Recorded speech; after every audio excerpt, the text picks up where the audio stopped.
Ishimorei is a worthless loser who is regularly tormented by her classmates. But one day, she meets the most attractive student in the school, a guy with lemon-colored hair. On the first day of class, some males try to make fun of Kai because he is too attractive and draws too much attention. Instead of letting them approach him, he tosses his lemon soda at them. What's the problem? It spills all over Ishimorei. She doesn't mind though, because it's the first time someone has acknowledged her. Kai apologizes, but only halfway, and because he won't stop staring at her, Ishimorei runs away. Our girl has not had the finest school experiences. They used to refer to her as Stone in middle school since she appeared to be invisible. Nobody noticed her.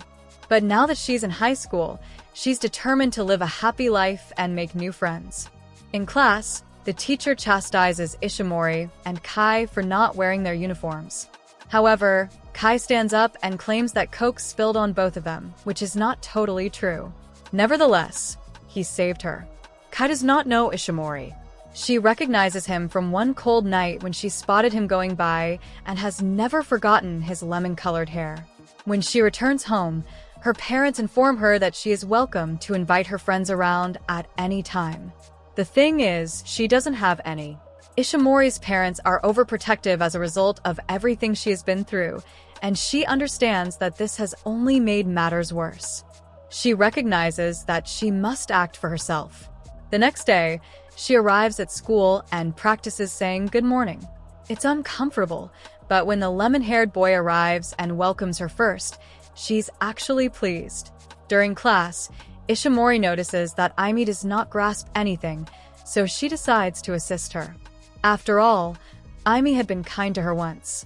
As a result, everyone in the class appreciates Ishimorei's intelligence. She is prepared to return to her lonely, dull life, but Amime encourages her to join her and her friends. Ishimorei says yes. Then the school's idiots arrive. When they see Ishimorei, they mock her, calling her Stone and claiming she is a useless girl who never stands up for herself. This causes Ishimorei flee. But Lemonhead Kai sees everything. That is why he goes seeking for her and finds her at the library, staring at her notebook, which has the following written on it. Meanwhile, the school's witches discard Ishimorei's shoes in the trash. She doesn't respond, deciding it's best to avoid trouble and keep being Stone. But Kai notices this and advises her to stand up for herself and ask for help. She glances at him and says, "Who am I supposed to ask for help?" before fleeing, recalling why she enrolled in this high school in the first place. She came here specifically for Kai. The truth is that Ishimorei might have enrolled in a famous high school. But that night, she ran into her friends, who had always bullied her, and they humiliated her as usual.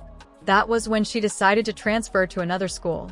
But the same night, she met Kai. The boy approached her and asked whether she was okay, and he also stated the school he was going to. Because this was the first time she had ever interacted with a boy, she fell in love and opted to attend the same school as Kai, despite the fact that it was far worse than the others. Ishimorei musters her confidence, heads to the store, and purchases a lemon soda. The next day, as they begin abusing her again, Ishimorei pours her full Coke at them. This infuriates them, and they push her to the ground. But Kai and his friends are present. They ask whether she's all right and tell her all she has to do is ask. She's not sure what the blonde is saying, but she remembers he instructed her to beg for aid. In a completely non-cringy moment, she painstakingly letters out the words, "I need your help now." Kai turns to everyone and declares that if they mess with Ishimorei, they would have to deal with him and his pals. The cowards quickly flee. The next day, Ishimorei is unsure whether what happened was real or a dream. But when she comes at school and greets Kai, he responds, as do all of his buddies. However, during PE class, she returns to being a Stone, unseen by everyone. Kai notices this and asks Amime to transfer the ball to Ishimorei. Amime hesitates but ultimately decides to do it. The moment Ishimorei receives the ball, she changes into LeBron James. All the girls clap for her, and Amime explains that Kai asked her to pass the ball. Meanwhile, Kai spots something outside. The principal is speaking with Ishimorei's father, who has come to the school to address his daughter. Kai immediately recognizes that this is an issue. Later in class, Amime questions Ishimorei about why she selected this high school. Ishimorei responds that she thought it was fun, which is entirely opposite of what she does. That is why she wants to have fun, get out of her comfort zone, and socialize with her pals. Strangely, after hearing this, Kai urges her to give up because she would never do any of that. He then goes away with a bunch of girls, leaving Ishimorei in deep concentration. Amime calls him out for being a jerk and encourages him to apologize, but Kai simply says it's a hassle. For a minute, Ishimorei appears to agree. She wonders whether certain aspirations aren't meant to come true, and whether being happy at school is one of them. What she doesn't realize is that the bullies have hired 2 goons to harm her. But what they don't realize is that Kai and his friends overheard everything. Without hesitation, Kai runs into the classroom to protect Ishimorei. But maybe he's too late. The thugs have already come. Ishimorei flees, but they swiftly track her down, grab her hand, and tell her she will be held accountable for her actions. She has no idea what to do, but one thought comes to mind. The only thing she cannot do is nothing. She screams for Kai. Lemonhead comes just in time, mistaking himself for a Tokyo Revengers member, and easily dispatches the thugs and bullies. After the dust has settled, Kai smirks and informs her that if her father had witnessed this, he would have fainted. That's when Ishimorei understands Kai's harsh words were meant to protect her. Then Kai remembers that this is a romantic anime. With a stare that could seduce anyone, he tells Ishimorei that her dreams are too tiny and that he will make them a reality. Ishimorei can only reflect on how much has transpired. Dreaming isn't that difficult anymore due to Kai. She finally admits to herself that she is truly in love with him. But it won't be easy. Social circumstances aren't her strong suit. She understands nothing about love or friendship. Nonetheless, she cannot deny her affections for the blonde boy. And now that she's in love, she begins to notice these qualities in others, such as Amime and Pseudo, who plainly have chemistry. But when Kai stares at her, he appears angry for some reason. So she chooses to give him some space. What she doesn't realize is that as soon as she leaves and Kai can no longer see her, he begins to worry about her. Ishimorei wonders if she should try Luke maxing to get Kai to appreciate her. But before she can think too much about it, some old classmates identify her and begin teasing her again, calling her stone like before. Kai then confronts Ishimorei and expresses his displeasure with her for leaving them behind. Ishimorei encourages him to decide if he wants to be near her or not. Kai informs her that she is among them and that she should remember what he told her. With that, Ishimorei realizes he wants her to be with them. But her mind won't quit overthinking, wondering if he's embarrassed to be with her. And once more, she freezes like a stone. Kai notices this and reminds her to move, not stay still. And they both appear to be parents set to divorce. Musa admits that he is unsure whether they get along or not. Then they both beg if they can walk her home, but she advises them not to. But she asks where they're going, and when they tell her that the others are waiting for them at the karaoke, she says she'll accompany them to the entrance and then go. Kai assures her that's all right, but he'll walk with her for part of the way home. Musa stays behind so that the two can speak alone. As they travel, Ishimorei can only think of her relationship with the boy she likes. But then Kai asks how she sees herself. Ishimorei hesitates and admits that she believes she is a stone. This irritates Kai because she is once again being indecisive, never making a decision for herself, only doing what others tell her to do, and failing to realize her full potential. If she truly put her mind to it, she may be the best. She hides too much, even from herself. That meeting was simply a stepping stone for her to change. If she wants to be a stone, she must be a valuable one. Ishimorei can only cry when she hears this, and the nickname that once pained her now seems special. She promises Kai that she will never longer be a burden for him. Kai likes it, but he urges her to stop sobbing since people could assume he made her cry, and he would be cancelled on X.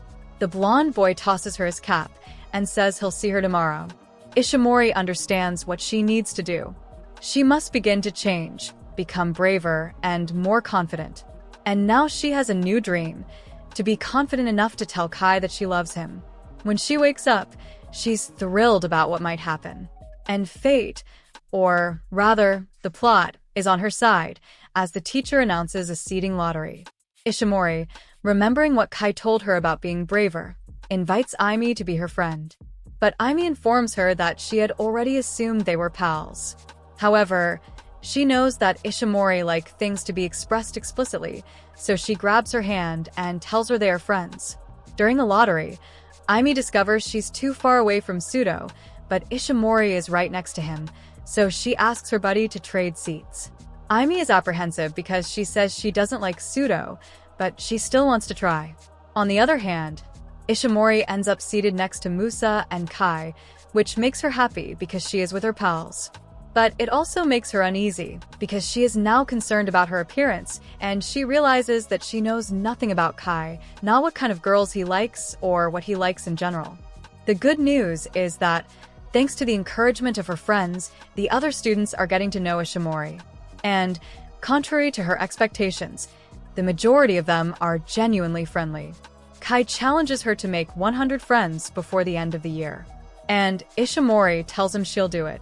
Later, Ishimorei wishes to return Kai's cap, but finds he is nowhere to be found. She begins to seek for him, and when she sees a lemon soda, she knows he's around. She enters a room and discovers him sleeping. The blonde is astonished because this is the first time someone has discovered his hideout. But Ishimorei says she found him because of the soda. She hands him the cap, and as she prepares to go, Kai encourages her to wait because he wants her to wake him up from his nap. As she watches him sleep, Ishimorei wonders who Kai truly is and why he always wears a cap. But the child seemed to read her mind, responding that he's had unruly hair for a long time and has become accustomed to always wearing a cap. As he says this, the lemon-headed lad blushes for the first time, and Ishimorei cannot help but be excited because she has never seen him like this before. It makes her feel even more connected to him. When she steps outside, two boys are waiting for Kai and asking where he is. But when they see Ishimorei with him, they ask her instead. Kai places his hand on her back and instructs her to protect his secret. Ishimorei feels like wings are sprouting from her back, and she understands she is falling in love with him. A few days later, the school excursion starts. And, as usual, Ishimorei is the only one wearing the right outfit. The girls mention a section of the forest where the trees combine to form the shape of a heart, and that if you make a wish there, it may come true. As they travel, Ishimorei is pleased because she is now conversing with her classmates, as opposed to the previous time when everyone passed past her without recognizing she was there. However, something makes her jealous, because the blonde is a real ladies' man. The majority of the girls have feelings for him. When one of them is ready to collapse, Kai catches her, but loses his cap in the process. The girl attempts to return it, but he instructs her to keep it. The others point out that Kai has a lot of caps because he began wearing them a long time ago, but no one knows why. Ishimorei is about to explain the cause, but Kai covers her mouth and tells her that it is a secret only she knows. Ishimorei knows Kai has trusted her with information he has not told anybody else, which makes her even more eager. When the others discuss Kai's previous visit to the forest with an ex-girlfriend, the excitement fades away. Ishimorei believes it makes sense. Kai could not have never dated anyone, and whatever he told her about his hair had to be trivial. Later, the class must choose a path. A female attempts to make Ishimorei look awful and urges her to choose.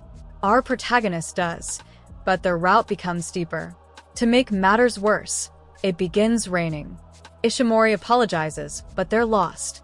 Everyone wonders how this happened, given that they were following the signs.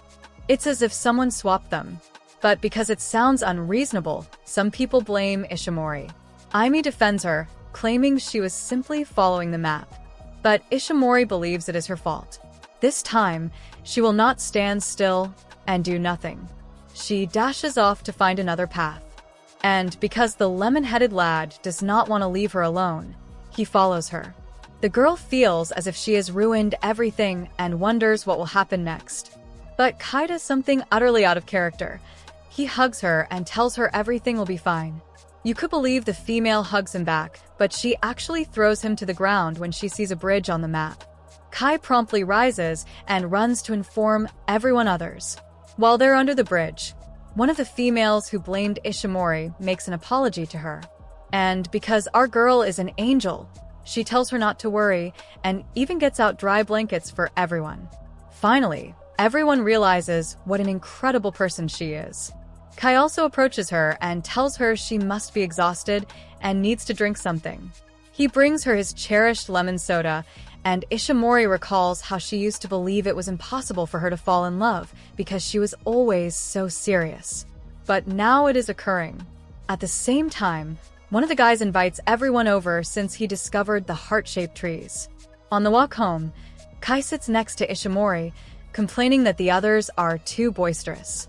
Then he leans his head against her shoulder and instructs her not to scream. He asks Kai whether he will continue to protect Ishimorei and get her used to him always being there for her, or whether he will let her fly and become self-sufficient. Kai informs him that the problem isn't as big as he thinks, but Tuyo advises Kai to think carefully about what he will do next. Thank you for watching to this point. This is not the end. For part 2, don't forget to like and subscribe.